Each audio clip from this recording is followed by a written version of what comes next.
Salom, hurmatli kuzatuvchi. Bugun siz bilan genetika sohasiga kiramiz. Biopro loyihasining navbatdagi darsi va kamera qarshisida Nodir Azimov. Men Renessans biologiya jamoasi a'zosi, kitoblar hammuallifi va hozirgi darslarimizga asos bo'lgan genetika kitobining muallifi hisoblanaman.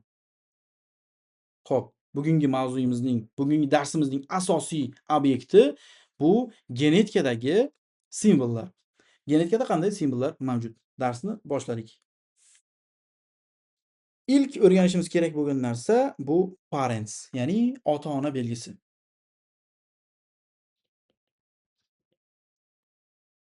Ota-ona. Keyingisi esa Mars qalqoni va nayzasi deyiladi. Bu erkaklikni bildiradi. Xo'p, keyingisi Venera ko'zgusi. Urg'ochi jinsni ifodalaydi. Xo'p, chattishtirish uchun esa mana bu X dan foydalanasiz. Xuddi matematikadagi ko'paytirish kabi.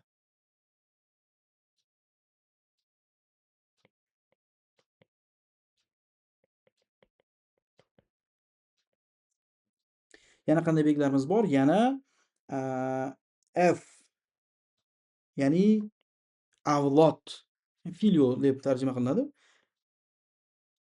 Bizga avlod deb o'rganishimiz qulay. Avlod F1, F2, F3 va hokazo davom eta oladi. Bu ishlayotgan masalangizni murakkabligiga bog'liq va yana qo'shimcha FB degan narsa mavjud. Buni keyingi mavzuda albatta to'xtalamiz. Bu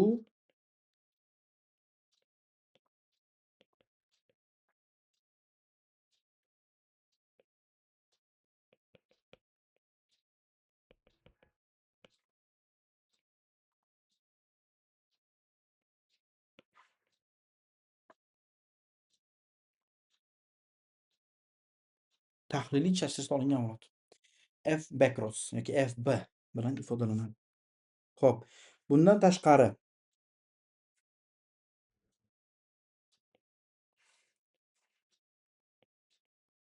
gameta.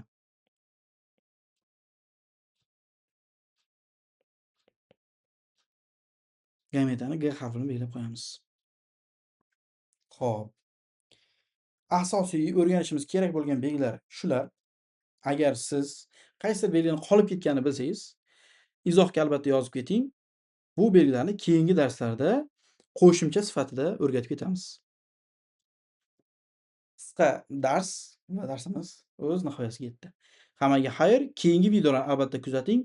Bu videolar sizni genetikada 0 dan pro darajagacha olib chiqadi. Bekorga loyiha nomi BioPro emas. Salomat bo'ling.